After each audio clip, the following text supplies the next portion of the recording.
عليكم ورحمة الله وبركاته. اليوم غادي نشارك معكم واحد الحليوه كتجي في الطويصات، وهي حلوه شماليه. عندي هنا 125 غرام ديال اللوز، عندي هنا 80 غرام ديال السكر ثقيل، عندي هنا 125 ديال الزبده مذوبه نفس قد اللوز قد الزبده، عندي هنايا 2 بيضات يكونوا كبار اولا 3 صغار، عندي هنا ساشي ديال الفاني وراس المعلقه ديال الخميره، ما كيكونش فيها الخميره بزاف.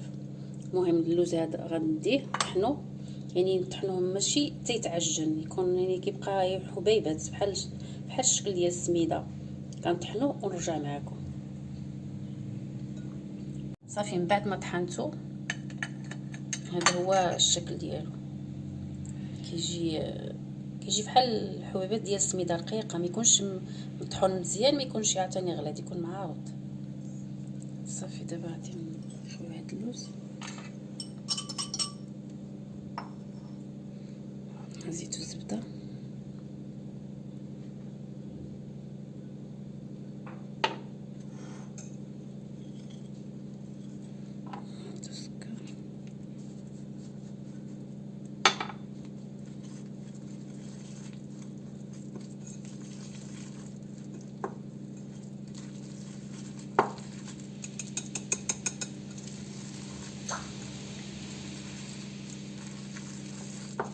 صافي كنخلطوه حتى كتنسجم لنا ديك الزبده مع اللوز، وغادي نزيدو البقيه.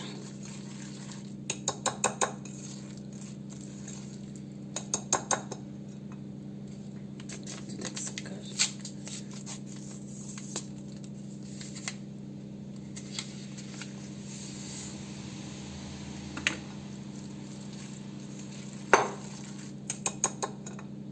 نزيدو البيض،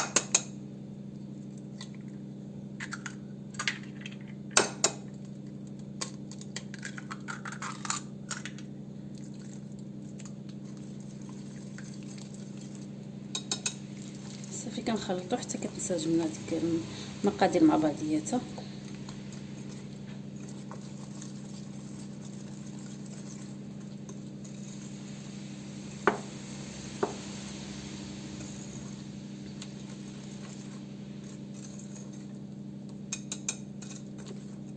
زيدو داك الخميره،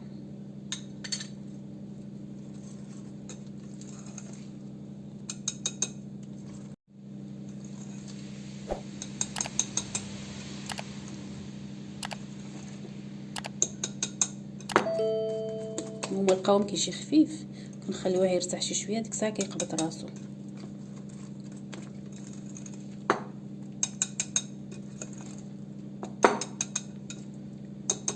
صافي غادي نغطيه ونخليه في الثلاجه ومن بعد نرجع معكم.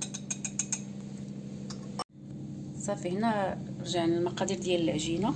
عندي هنايا 125 ديال الزبده، تكون زبده منوعيه جيده، عندي هنا شويه د الملحه، عندي هنا واحد ساشي ديال الفاني، عندي هنا 300 غرام ديال الدقيق، المهم ما نضيفوهاش كلها، نضيفو شويه بشويه، وعندي هنا 60 غرام ديال السكر ثقيل. صافي هنا غنضيفو الزبده مع ديك شويه د الملحه والسكر.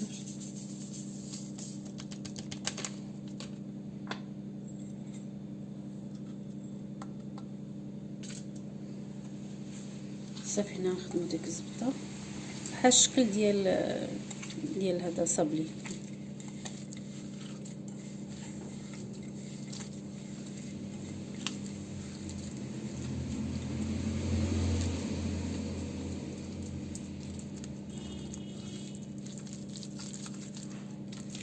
نخدمو ديك الزبده مزيان، ملي كنضيفو الدقيق يعني غير كنجمعو، ما كنخدموهاش.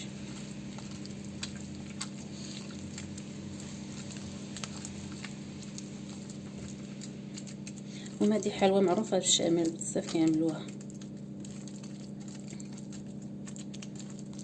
صافي كنستمر حتى كتدخل داك السكر مع الزبده، عاد كنضيفو الدقيق.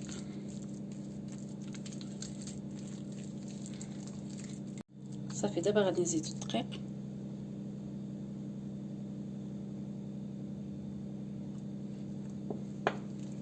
نضيفو بشويه بشويه.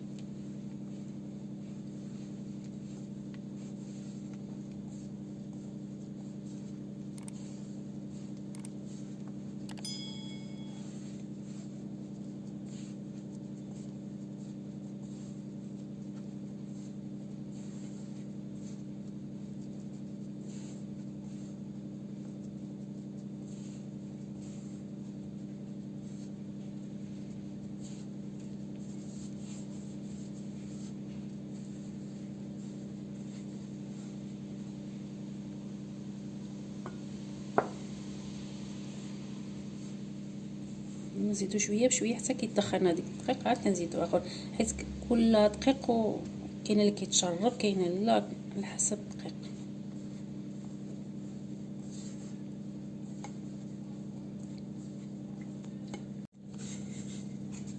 صافي كتجمعنا.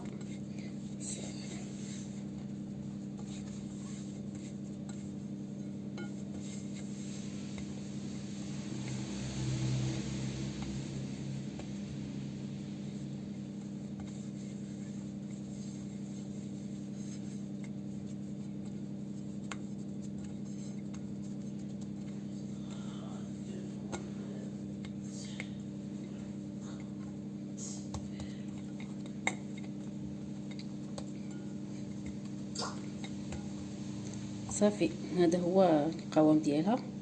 ملي كنعملوها اذا ما كتلصقناش في الصبع ديالنا صافي كنعرفوا هذاك هو القوام.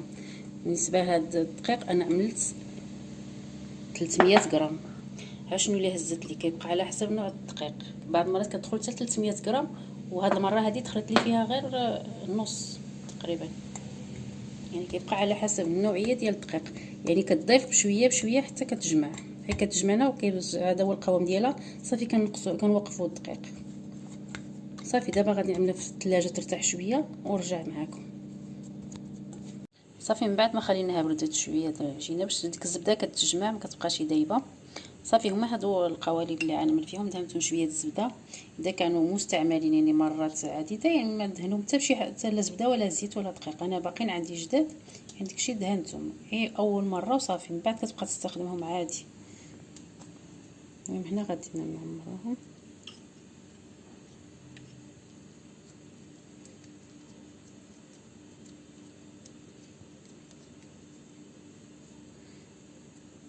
كنبقاو نعمرو باش يتسهل. ملي كنجي نحيدوهم كيجيو ساهلين، يعني كندخلوا هاد العجينه في هاد الجوانح، والعجينه ما نخليوهاش غليظه من التحت، يعني نحاولوا تجينا العجينه معروطه، ما رقيقه ما غليظه.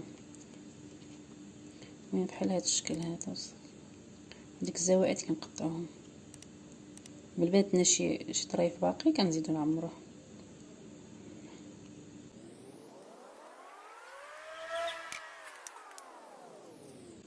صافي يعني كنستمروا على هذا الشكل حتى كنساليوهم كلهم نعمروهم ان شاء الله.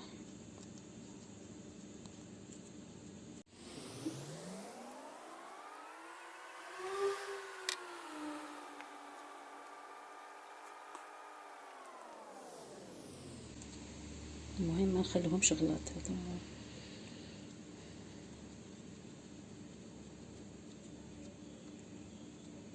هو الفيديو شرح راسو ومراسو.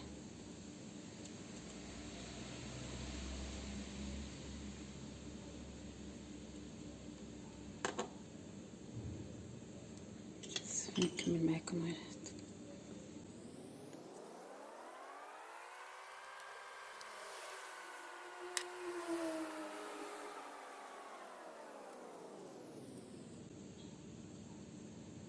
صافي انا غنكملو ونرجع معكم، نعمرهم كلهم ونرجع معكم.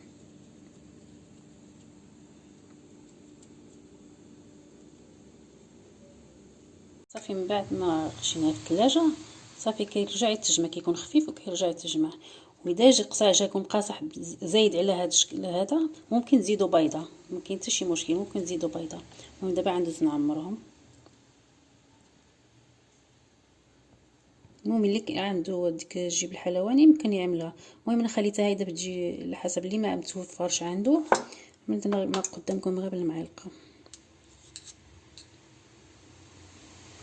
صافي كنضربهم هكذا.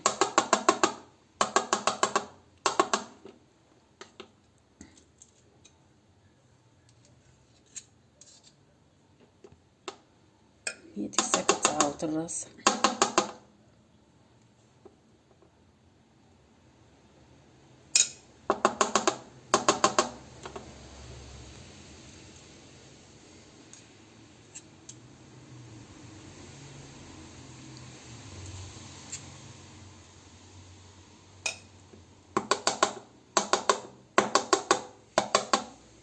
هنا كنزينوهم بشويه ديال اللوز يفيلي.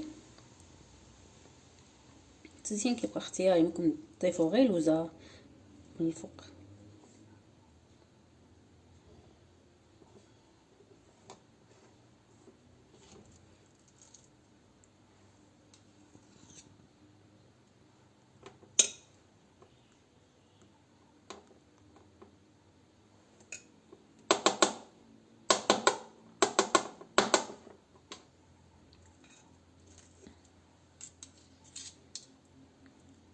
بالنسبه للقوالب عاوتاني كل واحد يعمل الستعمل اللي عنده. انا متوفرين عندي هادو، كاينه شكل طويل، كاينه كبار على هادو. المهم انا عملتهم في هادو، ما كبار ما صغر، يعني معوضين.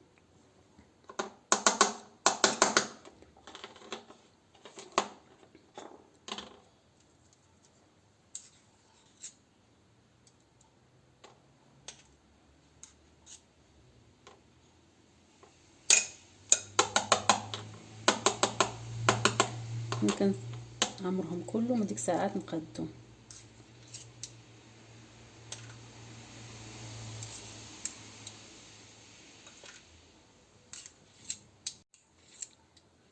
صافي غادي نعمرهم كلهم ونرجع معكم ان شاء الله باش ما يجيش فيديو طويل. صافي من بعد ما عمرتهم كلهم دابا غادي نديهم الفران كنعملوا له غير من 160 غير من التحت حتى كيتحمروا لنا من الجناب، عاد ديك الساعه كنشعلوا عليهم من الفوق يتحمروا لنا صافي كنخرجوهم، ما كيديوش شي وقت طويل. صافي من بعد ما يطيبوا ان شاء الله نرجع معكم.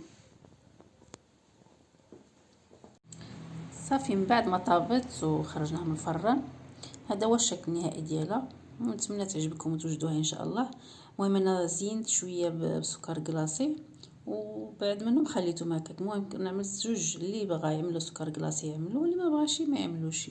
المهم هذا هو الشكل النهائي ديالها. نتمنى تعجبكم ان شاء الله وتوجدوها وبالصحه والراحه. ما تنسونيش بدعم القناه، لايك واشتراك وكومونتير محفز ان شاء الله. شكرا لكم بزاف.